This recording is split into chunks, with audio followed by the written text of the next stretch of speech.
সুপ্রিয় দর্শক, আসসালামু আলাইকুম। আপনাদের সবাইকে স্বাগত জানাচ্ছি এখনকার আলোচনায়। আপনাদের সঙ্গে আছি আমি সিরাজুল ইসলাম। দর্শক, অনেক জটিল পরিস্থিতি মধ্যপ্রাচ্যে খুবই উত্তপ্ত।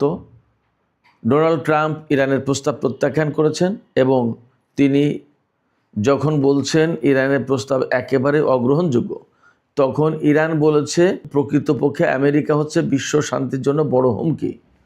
এই বক্তব্যের পর ডোনাল্ড ট্রাম্প নেতানিয়াহুর সাথে ফোনে কথা বলেছেন এবং নেতানিয়াহু তার সিকিউরিটি ক্যাবিনেটের সাথে বৈঠক করেছেন।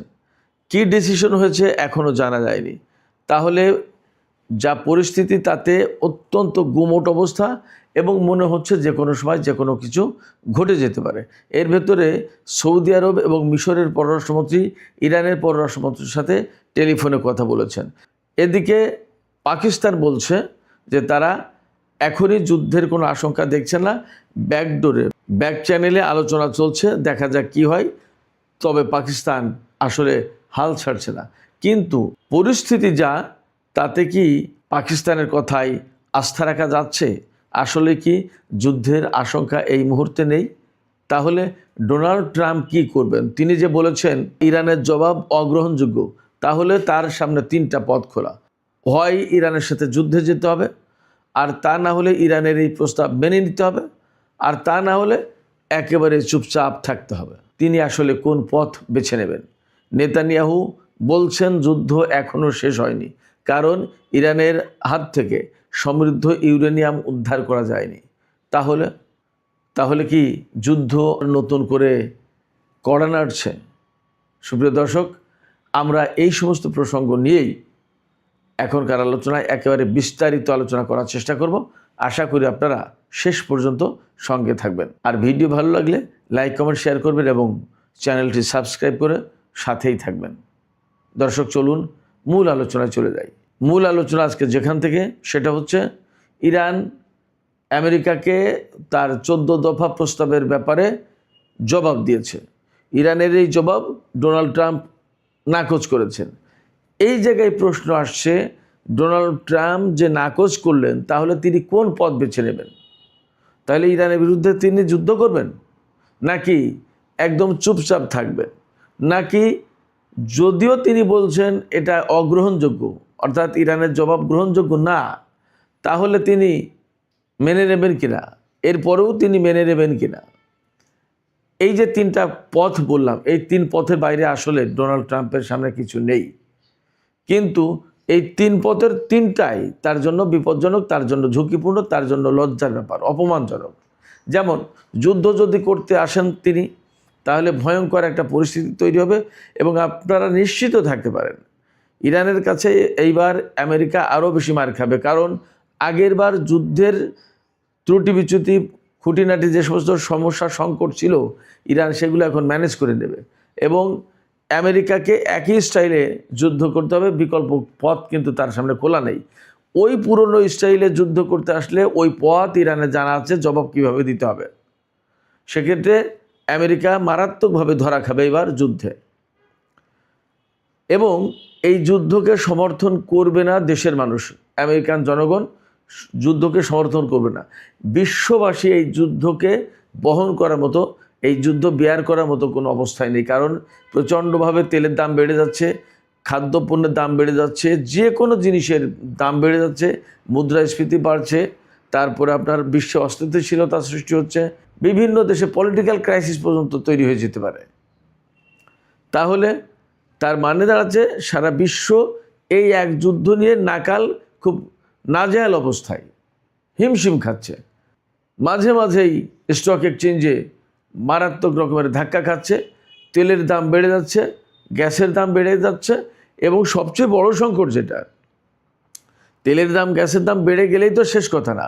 যে হরমুজ প্রণালী দিয়ে এত বিপুল পরিমাণে তেল এবং গ্যাস রপ্তানি হয়, সেই হরমুজ প্রণালী তো খোলা থাকছে না, সেখান দিয়ে তো গ্যাস এবং তেল রপ্তানি হতে পারছে না।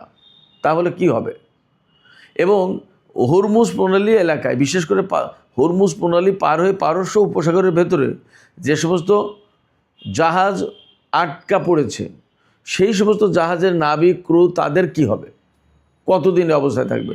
এবং এই রকম আটকা অবস্থায় আবার যদি যুদ্ধ শুরু হয়, তাহলে এই সমস্ত নাবিক জাহাজ প্রত্যেকটা বিপদের মুখে পড়বে, বিপজ্জনক পরিস্থিতির মুখে পড়বে। কি হবে উপায়? এক ভয়ঙ্কর পরিস্থিতি। সেক্ষেত্রে আমেরিকা এখন চাইলেই যুদ্ধ সম্ভবত শুরু করতে পারবে না। এটা গেল একটা দিক। আর একটা দিক হচ্ছে, আমেরিকা যদি এই মুহূর্তে চুপ থাকে, ডোনাল্ড ট্রাম্প ইরানের এই রকমের একেবারে মারাত্মক রকমের কড়া জবাব দেওয়ার পরে যদি চুপ থাকে আর যুদ্ধ না করে, কূটনীতির পথও না যায়, কোনো কথা না বলে চুপ থাকে, চুপ হয়ে যায়, তাহলে এর মানে দাঁড়াবে আমেরিকা প্রচণ্ডভাবে অপমানিত হয়ে চুপ হয়ে গেছে, আমেরিকা পিছু হটেছে, আমেরিকার মান সম্মান বলে আর কিছু থাকবে না বিশ্বে অবশিষ্ট। তাহলে ডোনাল্ড ট্রাম্প যুদ্ধে যেতে পারছে না, আবার চুপও থাকতে পারছে না। আবার এটা যে মেনে নেবে, তিনি তো বলেছেন টোটালি আনঅ্যাকসেপ্টেবল। কি করবে? মেনে নিতেও পারছে না। তার মানে প্রত্যেকটা জায়গায় এখন বিপদে। আমাদের যশোর এলাকায় একটা কথা আছে, গরুর প্রসঙ্গে বলে, যে শিঙের দড়ি যখন পায়ে জড়ায় গরুর, তখন ওই গরু আরও দাপাদাপি করে। এই দাপাদাপি যত বেশি করে তত বেশি জড়ায়। ডোনাল্ড ট্রাম্পের সিচুয়েশন এইরকম।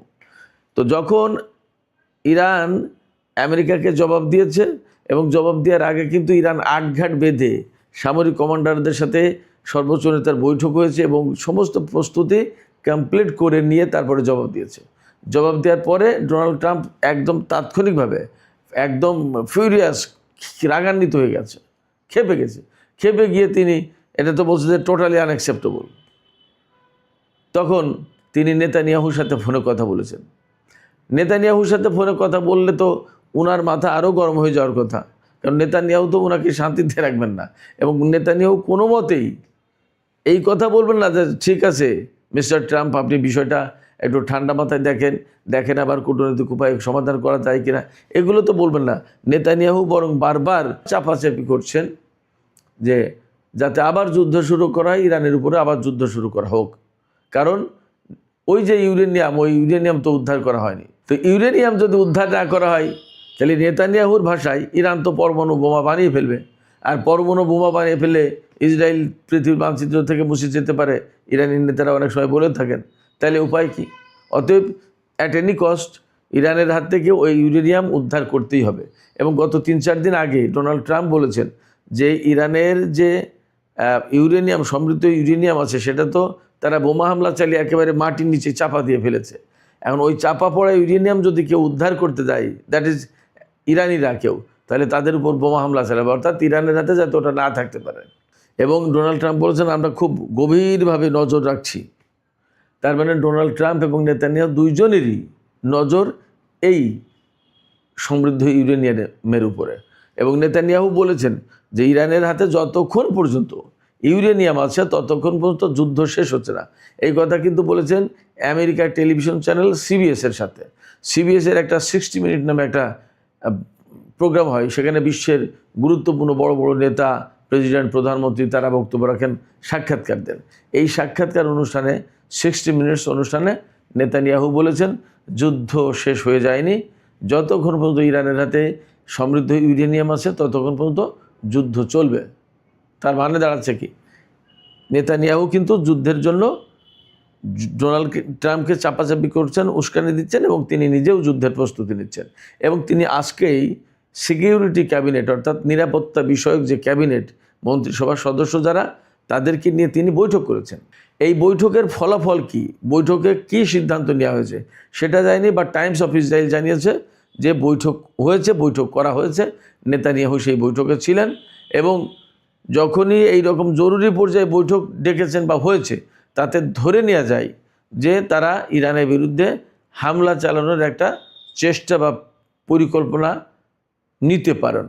এবং এই রকম একটা ইঙ্গিত কিন্তু আছে। সেই ইঙ্গিতটা কি? সেই ইঙ্গিতটা হচ্ছে আজকেই হরমুজ প্রণালী এলাকায় একটা F-35 যুদ্ধ বিমান 7700 এই কোড জরুরি সিগন্যাল এটা দিয়েছিল, তার ট্রান্সপন্ডার বন্ধ হয়ে গেছিল, রেডার সিস্টেম তার সাথে বিচ্ছিন্ন হয়ে গেছিল এবং এই বার্তা দিয়ে পরে সংযুক্ত আরব আমিরাতে ক্র্যাশ ল্যান্ডিং করেছে। এর আগে গতকালকেও একই ধরনের একটা ঘটনা ঘটেছে, সেটাও F-35। কোনো মিডিয়ায় বলা হচ্ছে, এটা খুব নির্ভরযোগ্য না, বাট কোনো কোনো মিডিয়ায় দাবি করা হচ্ছে ইরানিরা নাকি দাবি করছে যে তারা এই F-35 বিমানে স্ট্রাইক অর্থাৎ আঘাত করেছে। আমি জানি না বাস্তবতা কি। ইরানের আমি বিভিন্ন ধরনের মিডিয়া ঘাটাঘাটি করলাম, কিন্তু কোনো জায়গায় ক্লিয়ার তথ্য আমি যখন ভিডিও করছি তার আগ পর্যন্ত পাইনি। তো তারপরেও মোটামুটি ঘটনা যদি এরকম ঘটে থাকে, তাহলে এই যে F-35 হরমুজ প্রণালী এলাকায়, যেটা সবচেয়ে উত্তেজনাপূর্ণ এলাকা এখন, সেই জায়গায় উড়ানোর মানেই হচ্ছে যে যুদ্ধের একটা প্রস্তুতি, প্র্যাকটিস অথবা একটা কিছু আছে, এটা শান্তির কোনো বার্তা বহন করছে না। অ্যাট দ্য সেম টাইম ইরাকে কিন্তু ইসরায়েলের একটা গোপন বিমান ঘাঁটি খুঁজে পাওয়া গেছে, এই খবর কিন্তু গতকাল প্রকাশ হয়েছে। সেক্ষেত্রে মধ্যপ্রাচ্যে যে মারাত্মক রকমের একটা উত্তপ্ত অবস্থা আছে, উত্তেজনা বিরাজ করছে এবং যে কোনো মুহূর্তে কোনো ঘটনা ঘটে যেতে পারে, তার মানে যুদ্ধ শুরু হয়ে যেতে পারে। এটা অসম্ভব কিছু না, মানে শুরু হবে না তার নিশ্চয়তাও দেওয়া যাচ্ছে না। পরিস্থিতি কিন্তু এই রকম। এদিকে আমেরিকা যে বলল যে মোটেই গ্রহণযোগ্য না ইরানের এই জবাব, এই ব্যাপারে এক সংবাদ সম্মেলনে ইরানের পররাষ্ট্র মন্ত্রণালয়ের মুখপাত্র ইসমাইল বাকাই বলেছেন যে আমরা খুব উদারভাবে এবং খুব যৌক্তিক অবস্থান থেকে আমরা আমেরিকার 14 দফা প্রস্তাবের জবাব দিয়েছি এবং এটা যৌক্তিক, এর আইনগত ভিত্তি আছে। এই জবাব যদি আমেরিকা গ্রহণ না করে সেটা তাদের ব্যাপার, তবে আমেরিকা হচ্ছে বিশ্ব শান্তির জন্য সবচেয়ে বড় হুমকি, ইসমাইল বাকাই বলেছেন। এটা কিন্তু আমেরিকার দিকে খুব মারাত্মকভাবে আঙুল তোলা, অর্থাৎ বিশ্ব শান্তি নষ্ট করার ব্যাপারে আমেরিকাকে সরাসরি দায়ী করা হলো। এই দায়ীটা করলো ইরান, অনেক বড় ব্যাপার। এখন আমেরিকা কিভাবে রিয়্যাক্ট করবে সেটা কিন্তু একটা দেখার ব্যাপার। এদিকে আজকে সকালে যে খবর ছিল সেটা হচ্ছে এই যে ব্রিটেন এবং ফ্রান্স মধ্যপ্রাচ্যে যুদ্ধজাহাজ পাঠাবে। এর ভেতরে ফ্রান্স তাদের সবচেয়ে বড় যুদ্ধজাহাজ যেটা চার্লস দ্য গল, এই বিমানবাহী রণতরী লোহিত সাগরে পাঠাবে বলা হচ্ছিল। লোহিত সাগর হয়ে পারস্য উপসাগরের দিকে পাঠাবে। কিন্তু আপডেট খবর হচ্ছে ফ্রান্সের প্রেসিডেন্ট ইমানুয়েল ম্যাক্রন বলেছেন যে আমরা ইরানের সাথে সমন্বয় না করে, আলাপ আলোচনা না করে, যোগাযোগ না করে এই ধরনের কোনো সিদ্ধান্ত আমরা নেব না। তার মানে তিনি বেসিক্যালি পিছু হটেছেন, ভয় পেয়েছেন, অথবা ফ্রান্সের আগের যে অবস্থান ছিল সেই অবস্থানে তিনি থাকলেন।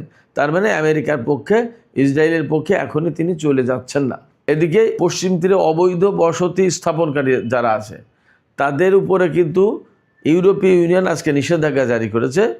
যদিও এই নিষেধাজ্ঞা আসলে খুব একটা বড় কিছু না বলে আমি মনে করি, তারপরেও করেছে। তার মানে ইসরায়েলের ব্যাপারে ইউরোপের একটা দৃষ্টিভঙ্গি এখানে পরিষ্কার হয়। তো যাই হোক, এই যে সামগ্রিক যে আলোচনা করলাম, এই আলোচনা থেকে কতগুলো প্রশ্ন আসে এবং কতগুলো বিষয় পরিষ্কার হয় যে সিচুয়েশন, তাতে মধ্যপ্রাচ্যের পরিস্থিতি খুবই টালমাটাল, উত্তপ্ত এবং যে কোনো মুহূর্তে যুদ্ধ লেগে যেতে পারে। অথবা যুদ্ধ যদি না শুরু করে ডোনাল্ড ট্রাম্প এবং ইসরায়েল, তাহলে আমেরিকার জন্য সেগুলো মারাত্মক ধরনের বিপর্যয় এবং অপমানজনক ব্যাপার হবে। কিন্তু এই অপমান থেকে বাঁচার জন্য যুদ্ধের পথও বেছে নিতে পারছেন না ডোনাল্ড ট্রাম্প। সেই জায়গায় একদম পরিষ্কার হয় তাহলে ইরান এই মুহূর্তে মারাত্মক রকমের আপার হ্যান্ড আছে, খুব বড় রকমের একটা সফল অবস্থায় আছে, চমৎকার একটা পজিশন আছে ইরান, একথা বলা যায়। যুদ্ধের একটা আশঙ্কা তো আছেই। এইরকম একটা অবস্থায় সৌদি আরবের পররাষ্ট্রমন্ত্রী এবং মিশরের পররাষ্ট্রমন্ত্রীর সাথে ইরানের পররাষ্ট্রমন্ত্রী সাইদ আব্বাস আরাকচি টেলিফোনে আলাপ করেছেন এবং বেশ একটা কূটনৈতিক তৎপরতা চলছে। সৌদি আরবের পররাষ্ট্রমন্ত্রী আবার পাকিস্তানের পররাষ্ট্রমন্ত্রী ইশাক দারের সাথে আলাপ করেছেন। সেখানে সৌদি আরবের পররাষ্ট্রমন্ত্রী পাকিস্তানকে বলেছেন যে পাকিস্তান যে মধ্যস্থতার প্রচেষ্টা চালাচ্ছে, এই মধ্যস্থতার প্রচেষ্টার প্রতি সৌদি আরবের পরিপূর্ণ সমর্থন আছে এবং সৌদি আরব বেসিক্যালি এই মুহূর্তে যুদ্ধ চাইছে না, কূটনৈতিক উপায়ে সমস্যার সমাধানের উপরে তারা জোর দিচ্ছে এবং সেটা তারা চাইছে যে এই সমস্যাটা এখন কূটনৈতিকভাবে সমাধান হোক, আর যুদ্ধ দরকার নেই। তো ব্যাপারটা যদি তাই হয় তাহলে কি দাঁড়াচ্ছে? তাহলে পরিষ্কারভাবে বোঝা যাচ্ছে সৌদি আরব, মিশর বা পাকিস্তান বা এরকম আরও যারা আছে তারা কিন্তু আসলে যুদ্ধ চায় না। সেই জায়গা থেকে কথা বলা যাচ্ছে পাকিস্তানও কূটনৈতিক তৎপরতার ব্যাপারে হাল ছাড়ছে না। পাকিস্তান বলছে এই মুহূর্তে যুদ্ধের আশঙ্কা নেই, ব্যাক চ্যানেলে আলোচনা হচ্ছে, দেখা যাক কী হয়। তারা কূটনৈতিক উপায়ে একটা সমাধানের চেষ্টা করছেন, দেখা যাক কী হয়। তবে এদিকে চীন এবং রাশিয়ার অবস্থানও মোটামুটি আমরা বেশ পরিষ্কার। তাদের পক্ষ থেকেও সমর্থন বেসিক্যালি ইরানের পক্ষে আছে এবং চীনা কোম্পানিগুলোর উপরে আমেরিকা নতুন করে যে নিষেধাজ্ঞা আরোপ করেছে সেই নিষেধাজ্ঞাকে উপেক্ষা করবে, মানবে না, চীন ঘোষণা দিয়েছে পরিষ্কারভাবে।